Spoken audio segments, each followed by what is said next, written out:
से चल रहा है।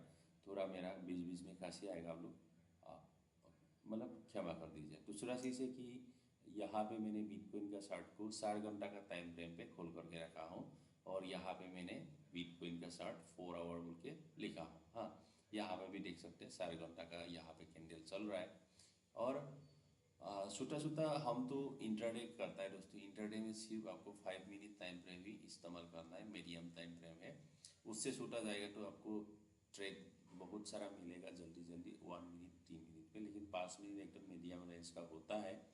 और 15 मिनट पे अगर आप लोग ट्रेड करना चाहता है तो कम ट्रेड मिलेगा, लेकिन एक्यूरेसी ज़्यादा होगा, यही है। बाकी के बारे में मैं नहीं बोलूँगा। अभी फिलहाल मैं 4 घंटा का टाइम फ्रेम का ही बात करूँगा। ये सिर्फ एनालाइज वीडियो है दोस्तों। एनालाइज कैसे करना है, सपोर्ट रेजिस्टेंस कहाँ ड्रॉ करना है, तो उसके बारे में बात करूँगा। और आने वाला टाइम में प्राइस और क्या रिएक्शन हो सकता है, इसके बारे में हम बात करेंगे। ठीक है दोस्तों, ज़्यादा हम टाइम नहीं लेते हुए अभी एनालाइज को शुरू करें। सबसे पहले दोस्तों यहाँ पे मैंने 2 ट्रेंड लाइन लगाया हूँ। सबसे पहले इसको ट्रेंड लाइन ही बोलेंगे, ये फॉलिंग वेज पैटर्न बोलता है। चार्ट पैटर्न के लैंग्वेज से अगर आप लोग इसको बोलना चाहता है तो इसको फॉलिंग वेज बोलता है। फॉलिंग वेज क्या है, आप साइड पे एक ट्रेंड लाइन बनाया और डाउन साइड पे एक ट्रेंड लाइन बनाया। ये लगातार प्राइस डाउन पे जा रहा है, लेकिन ये चैनल के अंदर ही जा रहा है। यहाँ पे जहाँ जहाँ इस चैनल को प्राइस ने टच किया उस लेवल को मैंने सर्कल कर दिया।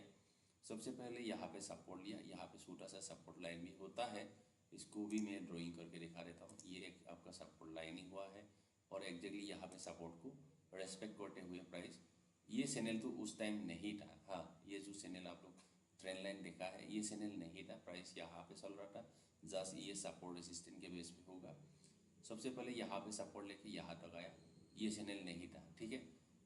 उसके बाद आपका ये ब्रेक डाउन कर दिया, ये जो सपोर्ट लेवल था इसको ब्रेक डाउन कर दिया। ब्रेक डाउन के बाद एग्जैक्टली ब्रेक डाउन के बाद यहाँ पे रिट्रेसमेंट हुआ। रिट्रेसमेंट के बाद लगातार प्राइस नीचे चलाया, नीचे आके कहाँ तक आया दोस्तों, ये यहाँ पे एक हॉरिजॉन्टल लाइन में ड्रॉ कर देता। ये कैंडल का लो पे एक हॉरिजॉन्टल लाइन लगा देता हूँ, ये आपका हॉरिजॉन्टल लाइन लग गया लग गया। उसके बाद यहाँ पे हल्का सा इसको ब्रेक डाउन किया है। ब्रेक डाउन के बाद कितना पंप आया आप देख सकता है। पंप आने के बाद यहाँ से रिजेक्शन दिया। एक्चुअल में इसका रेजिस्टेंस जोन यहाँ पे होना चाहिए था। ये प्राइस जहाँ से गिरावट आया ये आपका रेजिस्टेंस लेवल होना था, लेकिन प्राइस यहाँ से रिजेक्शन दिया, इस जोन से रिजेक्शन दिया। तो ये प्राइस यहाँ से जब यहाँ से गया और डाउन आया, यहाँ पे सपोर्ट लिया और दोबारा यहाँ से पुल बैक आया या तो आप साइड पे आया, तो यहाँ इस लेवल को रेस्पेक्ट नहीं किया या इस लेवल तक पहुँचा नहीं, तब जाकर के ये 2 लेवल आपका हो गया, तब जाकर के आपका ये फॉलिंग वेज पैटर्न का फॉर्मेशन हो गया 4 घंटे का टाइम। इसको लगाने के लिए दोस्तों यहाँ पे सिंपल सा है, पैरेलल चैनल बोल के एक इंडिकेटर है, वहाँ पे ऐसे लगा लीजिए। मैं मान के चलो यहाँ पे लगा देता है। इस कैंडल का हाई को ले लीजिए और ये वाला कैंडल का हाई को ले लीजिए, और ये जो कैंडल लो बनाया है यहाँ पे लगा दीजिए। बन गया आपका पैरेलल लाइन का डाउन, ये पैरेलल लाइन बन गया। पैरेलल लाइन क्या है, आपका 2 लाइन होता है, एक अप साइड पे होता है, एक डाउन साइड पे होता है, इसको पैरेलल लाइन बोला जाता है। ठीक है, ऐसे ड्रॉ करना है। यहाँ पे मैंने क्या किया, इस कैंडल का हाई को लिया और यहाँ तक खींच के लेके आया हूँ। उसके बाद इस यहाँ से यहाँ तक लेके आया हूँ, जहाँ पे इस कैंडल पे लगा दिया, ऑटोमेटिक बाकी जो जितना है ऑटोमेटिक फिक्स हो गया। यहाँ पे दोबारा मैं ड्रॉ करके दिखा रहा हूँ, इस कैंडल का हाई, यहाँ पे कैंडल हाई, सिंपल सा मैं यहाँ पे लेके आया हूँ, यहाँ तो लेके आया, ऑटोमेटिकली ये प्लॉट हो गया है। हर जगह पे एरिया पे ये रेस्पॉन्ड कर रहा है। इसको मैं डिलीट कर देता हूँ, ठीक है। तो अभी ये 4 घंटा का टाइम फ्रेम पे बिटकॉइन का जो प्राइस है ये पैरेलल लाइन के चैनल पे ही चल रहा है अभी तक, ठीक है। और यहाँ पे इस लेवल को मैं डिलीट कर देता हूँ, कन्फ्यूजन हो जाएगा आप लोगों को। यहाँ पे एक बार रेस्पेक्ट किया, ये आपका हो गया, ये तीसरी बार, दूसरी बार डाउन साइड का, ये दूसरी बार अप साइड का, फिर तीसरी बार ये डाउन साइड का, फिर तीसरी बार ये डाउन साइड का। मैक्स टू मैक्स 4-5 बार तक ऐसा होता है, कभी कभार 3 बार में ब्रेकआउट ब्रेकडाउन हो जाता है। और ज़्यादातर जितना मेरा जानकारी के मुताबिक शार्ट पैटर्न मैंने देखा हो, जब भी प्राइस ऐसे पैटर्न के अंदर चलता है इसको फॉलिंग वेज बोलता है। प्राइस अगर डाउन साइड पे लगातार डाउन साइड पे जाएगा तो फॉलिंग वेज ही होगा। हर आपको ट्रेंड लाइन के जब रेस्पेक्ट करेंगे इसको आप शॉर्ट एंट्री ही करते जाना है। डाउन साइड अगर फॉलिंग वेज है तो आपको डाउन साइड का ही ट्रेड लेना है, लेकिन गलती से आज सुबह मैंने लॉन्ग साइड का लिया था छोटा सा पुल बैक के लिए। जैसे ऐसे चैनल में मूव होता है प्राइस आप साइड पे ही ब्रेकआउट होता है और टारगेट आपका जहाँ से कैंडल का शुरुआत हुआ है वहाँ तो आपका ये टारगेट रहेगा। जहाँ से भी ब्रेकआउट होगा, हो सकता है यहाँ से भी ब्रेकआउट हो सकता है या तो यहाँ पे भी ब्रेकआउट होता है। फाइनली आपको ब्रेकआउट के बाद यहाँ पे आपको ब्रेकआउट पे ही एंट्री कर सकता है, या तो फिर रिसेंट जो हाई बनाया इसको जब ब्रेक करेगा तब जाकर के आपको एंट्री होता है। ये पहला सिनेरियो हुआ है। दूसरा सिनेरियो ये फॉलिंग वेज के बारे में मैंने बताया दोस्तों आप लोगों को। और दूसरा जो चैनल है उसको राइजिंग वेज बोलते हैं। राइजिंग वेज मतलब आप लोगों को पता है राइजिंग मतलब क्या है, उदय होना। तो उदय मतलब आप साइड जाएगा प्राइस, ये फॉलिंग मतलब गिरना। ठीक है, फॉलिंग में हमेशा डाउन साइड का ही ट्रेड लेना है। मुझे भी लेना था लेकिन आज सुबह मैंने गलती से 2 आप साइड का ट्रेड लिया है। चलो यहाँ पे राइजिंग वेज, राइजिंग वेज क्या होता है दोस्तों? राइजिंग वेज मतलब ऐसे होता है 2 पैरेलल लाइनिंग होगा ऐसे ही, उसके बाद लगातार प्राइस इस चैनल के अंदर ही मूव होता है। जब राइजिंग वेज चलता है तब आपको क्या करना होता है दोस्तों? तब आपको सिर्फ लॉन्ग साइड का ही ट्रेड लेना है। ठीक है, ऐसे गिरावट आएगा और आपका टारगेट रहेगा जहाँ से ये चैनल बनना शुरू हुआ ये आपका टारगेट रहेगा। ब्रेक डाउन पे ही आपको लेना है। हो सकता है यहाँ से ही ब्रेक डाउन हो या तो फिर इसी लेवल से ब्रेक डाउन हो, पता नहीं है। जब तक चैनल के बाहर आके एक सपोर्ट या रेजिस्टेंस लेवल को ब्रेकआउट कर देगा तब जाकर के आपका उस चैनल पे फाइनली एंट्री होता है। ये पहला है। यहाँ पे हम राइजिंग वेज वाला के बात छोड़ देते हैं अभी के लिए, लेकिन ये शार्ट पैटर्न होता है ये बताने के लिए मैं राइजिंग वेज का भी यहाँ पे एग्जाम्पल लेना पड़ा। ठीक है, अभी मैं डिलीट कर देता हूँ। अभी सिर्फ हम बात करेंगे डाउन साइड का फॉलिंग वेज पैटर्न का। फॉलिंग वेज पैटर्न का कहाँ से आपका ब्रेकआउट ब्रेकडाउन हो सकता है उसको भी मैंने चार्ट पे प्लॉट किया हूँ। हर जगह पे आपको सपोर्ट रेसिस्टेंट नहीं करना है। सबसे पहले देखिए हम बहुत दूर दूर का सपोर्ट रेसिस्टेंट नहीं देखेंगे। यहाँ पे भी एक रेसिस्टेंट बनता है फिर भी इसको हम नहीं देखेंगे क्योंकि प्राइस यहाँ पे चल रहा है। इतना दूर तक बहुत दूर का बात है, बहुत दिन लगेगा। कम से कम हम लोग ये नज़दीक वाला एरिया को ही फोकस करना है। ठीक है, और कहाँ से हो सकता है।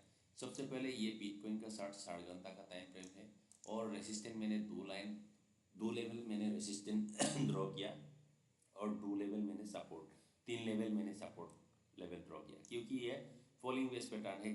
बोल नहीं सकता है प्राइस लगातार इस सिलसिला पे यही साइड 2 पैरेलल लाइन के अंदर पे मूव करते करते और डाउन साइड पे भी आ सकता है, कभी भी नहीं बोल सकता है। ठीक है, उसके लिए यहाँ पे मैंने रेसिस्टेंट लेवल ये आपका जब यहाँ से ब्रेकआउट होकर रिवर्सल लेगा ये रेसिस्टेंट लेवल आपका टारगेट रहेगा। ठीक है, तो अगर प्राइस यहाँ से भी गिरावट आया, यहाँ पे देखिए फाइनली यहाँ पे इस लेवल को गिरावट आया है। गिरावट आया मतलब यहाँ पे ये लेवल को ब्रेक डाउन किया। रिसेंटली यहाँ पे सपोर्ट लिया था प्राइस ने, यहाँ से ब्रेक डाउन कर दिया। ठीक है, प्राइस को तो यहाँ से देखिए चैनल को कैसे रेस्पेक्ट कर रहा है। प्राइस जब यहाँ से गिरना शुरू हुआ, यहाँ से इस एरिया पे कहीं पे भी रेसिस्टेंट नहीं था, आपका रेसिस्टेंट यहाँ पे था। लेकिन यहाँ से क्यों गिरा? क्योंकि ये चैनल बन गया। चैनल भी आपका सपोर्ट और रेसिस्टेंट का ही काम करता है, वो याद रखिए। अभी इसको ब्रेक डाउन किया है दोस्तों, इस लेवल को ब्रेक डाउन किया। ब्रेक डाउन के बाद देखिए यहाँ पे भी ये वाला लेवल को ब्रेक डाउन किया। उसके बाद प्राइस थोड़ा सा सपोर्ट लेके फिर दोबारा उसी जोन पे आ गया, उसी जोन पे आया। उसके बाद दोबारा यहाँ पे गिर गया। अभी सपोर्ट ये है, पहला सपोर्ट आपका ये रहेगा, दूसरा सपोर्ट ये होगा। तो यहाँ पे हो सकता है प्राइस थोड़ा सा या इससे साइड बेस होके फिर दोबारा यहाँ तक आ जाए, फिर यहाँ से इस लेवल तक आ गया तो आपको यहाँ से सेल एंट्री करना है। यहाँ पे आपको देख लेना है, यहाँ पे रिजेक्शन, प्राइस का रिएक्शन देखना है। यहाँ से अगर रिजेक्शन ले रहा है तो आपको शॉर्ट एंट्री करना है, टारगेट इसी को रखना है या तो फिर लोअर लेवल को रखना है। अगर यहाँ पे ब्रेकडाउन हो रहा है तो आपको लोअर साइड का टारगेट रखना है। अगर इसी लेवल को रेस्पॉन्ड कर रहा है तो आपको टारगेट यहाँ पे ही निकलना है। ये पहला सिनेरियो हुआ है। दूसरा क्या होगा, अगर मान के चलो यहाँ पे पूरा साइड बेस होकर नीचे गिरा, यहाँ पे सपोर्ट लिया, सपोर्ट लेने के बाद यहाँ तक आया, अगर यहाँ से रिजेक्शन लेगा तो आपको यहाँ पे शॉर्ट एंट्री करना है। अगर यहाँ से रिजेक्शन नहीं लिया, आपको यहाँ से ब्रेकआउट दे दिया, ब्रेकआउट दे दिया मतलब यहाँ से आपका टारगेट होगा लॉन्ग साइड पे एंट्री होगा और यहाँ पे पहला आपका टारगेट ये पहला रेजिस्टेंस वाला होगा। अगर इसको भी ब्रेकआउट कर दिया तो आपको सेकंड रेजिस्टेंस होगा। ऐसे भी मैंने अभी अभी बताया था, जब ये चैनल ब्रेकआउट होता है उसका टारगेट हमेशा जहाँ से शुरू हुआ यही लेवल आपका टारगेट, मेन टारगेट यही रहेगा, ये वाला ही आपका टारगेट के तौर पर रखना है। ये आपका मेन टारगेट है, ठीक है। इसको थोड़ा मैं बड़ा करके रख देता हूँ और इसको मैं लॉक कर देता हूँ, इसको लॉक कर दिया। तो अभी प्राइस फिलहाल ये चैनल के अंदर ही मूव डाउन हो रहा है, इसीलिए ये चैनल जब तक ब्रेकआउट नहीं होगा आप लॉन्ग साइड का ट्रेड नहीं लेना है, ठीक है। तो यहाँ पे साइड पे होके यहाँ पे गिर सकता है, फिर सपोर्ट लेवल, ये सपोर्ट लेवल 1 है, यहाँ पे भी ले सकता है। ये कहाँ से आ रहा है, ये दोस्तों यहाँ से आ रहा है, यहाँ से आ रहा है, यहाँ से प्राइस बिल्कुल सपोर्ट लिया, सपोर्ट लेने के बाद प्राइस का मूवमेंट आया, कितना आया वो भी देख सकता है। यहाँ से सपोर्ट लेके इस एरिया तक आया, मतलब 14,000 पॉइंट, 14,000 पॉइंट यहाँ से मूव हुआ। ये डॉलर पे काउंट होता है दोस्तों। $14,000 मतलब आपका 12 लाख रुपया मूवमेंट हुआ है, 12 लाख मूवमेंट हुआ है INR पे अगर बताएं, उससे ज़्यादा ही होगा, 12 लाख से ज़्यादा ही होगा। इतना मूवमेंट हो चुका है। कोई बंदा अगर यहाँ पे 1 लाख लगाया तो यहाँ पे डायरेक्ट 12 लाख उसका निकल गया है, ठीक है। ये है, चलिए। और दूसरा सपोर्ट है, ये पहला सपोर्ट हुआ, ये दूसरा सपोर्ट, और तीसरा सपोर्ट कहाँ पे आपका, यहाँ पे। क्योंकि अभी प्राइस डाउन साइड पे जा रहा है, इसीलिए मैंने सपोर्ट का 3 लेवल ड्रॉ किया हूँ और रेसिस्टेंट का 2 लेवल ड्रॉ किया। अभी आप लोगों को ये चैनल को 4 घंटा का टाइम फ्रेम पे आप लोग को ड्रॉ करना है। मैंने यहाँ पे जैसे ड्रॉ किया ऐसे ही आपको भी ड्रॉ करना है, ठीक है। ड्रॉ करना है और ये चैनल को जैसे ब्रेकआउट होगा तो लॉन्ग साइड जाना है, अगर ब्रेक डाउन हुआ तो ऐसे करके यहाँ तक आ सकता है। उसके बाद यहाँ से अगर ब्रेकआउट हुआ तो आपका लॉन्ग एंट्री यहाँ से बनेगा, यहाँ से बनेगा। टारगेट जितना रख सकते हैं आपका मर्जी, ठीक है। फिलहाल ऐसे ही आपको भी 4 घंटा का चार्ट पैटर्न खोल लीजिए बिटकॉइन का, तो वहाँ पे एग्जैक्टली ये चैनल पे जो मैंने चार्ट पैटर्न बताया ब्रेकआउट देगा तो आप साइड जरूर जाएगा। तो ये सिनेरियो हो सकता है फिलहाल के लिए। यहाँ से इस लेवल तक आया, यहाँ से रिजेक्शन ले लिया तो आपको शॉर्ट एंट्री करना है। जैसे कि यहाँ से पुल पे गया, चैनल के सामने है, यहाँ से रिजेक्शन है, बहुत बड़ा मूवमेंट हुआ। यहाँ पे भी अगर आपका एंट्री होता तो कितना पॉइंट मिलता, 4,000 पॉइंट। जो बंदा 1 लाख लगाएगा 10x लिवरेज के साथ, ये आपका 40,000 रुपया प्रॉफिट हो जाता है, ठीक है। इतना प्रॉफिट होता है। तो ये भी हो सकता है, डबल बॉटम भी बना सकता है यहाँ से, मतलब हर तरफ आपको एनालाइज करना है। ऐसा साइड बेस होके ऐसा भी हो सकता है, तब आपका लॉन्ग एंट्री यहाँ से होगा। यहाँ से होगा तो और आपका अच्छा है, क्योंकि जितना डिस्काउंट होगा, जितना डाउन साइड जाके आपको लॉन्ग एंट्री मिलेगा, इतना आपको डिस्काउंट रेट मिलेगा, ठीक है। तो ऐसे देखना है चार्ट पैटर्न। ये ब्रेकआउट मतलब चैनल से ब्रेकआउट हो रहा है कि नहीं, इसको ऑब्जर्वेशन में रखना है। अगर नहीं हुआ, रिजेक्शन ले रहा है तो शॉर्ट एंट्री करना है। फिर यहाँ पे आया, ब्रेकआउट नहीं दिया, रिजेक्शन, या फिर शॉर्ट एंट्री करना है। लेकिन यहाँ पे अगर इस लेवल से नीचे नहीं गया, यहाँ पे ही सपोर्ट बना रहा है, सपोर्ट बना रहा है, तब आपको समझ जाना है कि प्राइस यहाँ से गिरने वाला नहीं है, तो आप सही रिवर्सल लेने का कोशिश करेगा। उस टाइम आपको अलर्ट रहना है और ब्रेकआउट का इंतज़ार करना है। जैसे ब्रेकआउट हो जाएगा आपको यहाँ से लॉन्ग एंट्री करना है। सिंपल सा एनालाइज है दोस्तों, 4 घंटा का टाइम फ्रेम पे ये चैनल बना लीजिए और ड्राइंग कर लीजिए, ठीक है। अभी इस एनालाइज को मैं यहाँ पे समाप्त करता हूँ। दूसरा चीज़ है, आज मैंने 5 मिनट का टाइम फ्रेम पे 2 ट्रेड लिया था दोस्तों, उसको देखा देता हूँ। ये 5 मिनट पे मैं आ गया हूँ और इंडिकेटर भी ऑन कर देता हूँ। यहाँ पे भी मैंने ये किया हूँ दोस्तों, यहाँ पे भी ड्राइंग बनाया। बोलने का मतलब है यहाँ पे भी मैंने ड्राइंग बनाया, और मेरा प्राइस कहाँ चल रहा है, बहुत नेट स्लो है इसलिए। देखिए ये 5 मिनट का टाइम फ्रेम है दोस्तों, और मैंने हमेशा मैं 5 मिनट का टाइम फ्रेम पे ही ट्रेड लेता हूँ। देखिए तो 5 मिनट पे क्या है, छोटा मोटा ट्रेड को कैप्चर करना है। यहाँ से अगर एंट्री कर रहा है तो आपको लॉन्ग साइड जाना है, यहाँ पे इतना सा टारगेट लेना है, 500-600 जो मिलता है वो ले लेना है। 5 मिनट पे वही स्ट्रेटेजी होता है। तो लगातार यहाँ पे डाउन डाउन डाउन ही आ रहा है। यहाँ पे भी आपका सेल एंट्री मिलता है, यहाँ से भी आपका अगर सेल एंट्री करता है तो बहुत बढ़िया होता, लेकिन ऑनलाइन ज़्यादातर मैं नहीं रहता हूँ, इसलिए मैं ये ट्रेड को मिस कर गया। तो अभी जितना भी यहाँ से प्राइस रिवर्स हो, पुल बैक जाएगा, उसको लॉन्ग एंट्री कभी भी नहीं करना है। उसके लिए मेरा यहाँ पे ये में लगा हुआ है पेन। ये प्राइस जब ये में ऊपर आ जाएगा, मान के चलो ऐसा करके धीरे धीरे करके ऐसे आप जाएगा। और ये जो EMA फाइनल EMA यहाँ पे है, ठीक है। इसको जैसे यहाँ पे ब्रेकआउट दिया और यहाँ से क्रॉस ओवर हुआ प्राइस के साथ साथ, तो यहाँ से आपको लॉन्ग एंट्री करना है 5 मिनट का टाइम फ्रेम पे। 5 मिनट होने से भी अभी आपको लॉन्ग साइड पे नहीं जाना है। जब EMA के ऊपर प्राइस रहेगा तो अब लॉन्ग साइड जाना है, और मैं बार बार बोलता हूँ। और EMA के नीचे जब प्राइस है आपको शॉर्ट एंट्री करना है। ये फॉर्मूला तो मैं बोलता हूँ आप लोगों को, लेकिन मैं खुद आज क्या किया हूँ दोस्तों, एक बेखूबी एंट्री मारा हूँ यहाँ पे, 2 एंट्री मारा है मैंने। और सुबह लाइव स्ट्रीम पे भी आया था मैं यूट्यूब चैनल पे।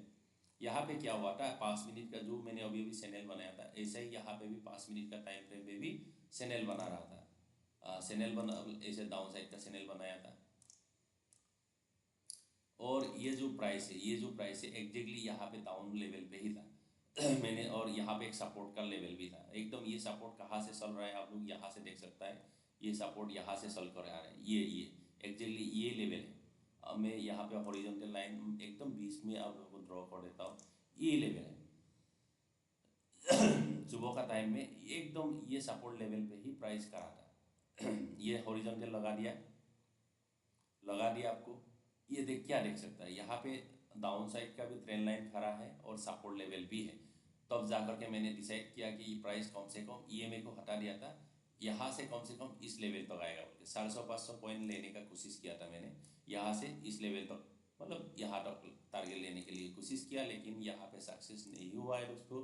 इस ट्रेड पे मेरा स्टॉप लॉस लग गया है। स्टॉप लॉस कितना लगा, 300 कितना 83 पॉइंट मेरा SL चला गया है।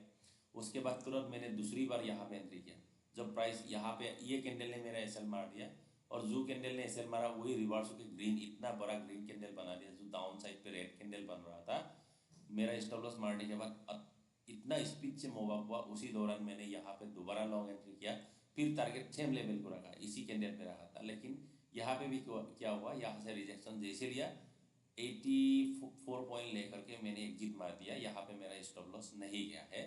आज दिन भर में मैंने कोई ट्रेड नहीं लिया, ये 2 ट्रेड था, बिजी रहा। अगर मैं ऑनलाइन पे रहता तो यहाँ पे जरूर मैंने शॉर्ट साइड पे ले लेता।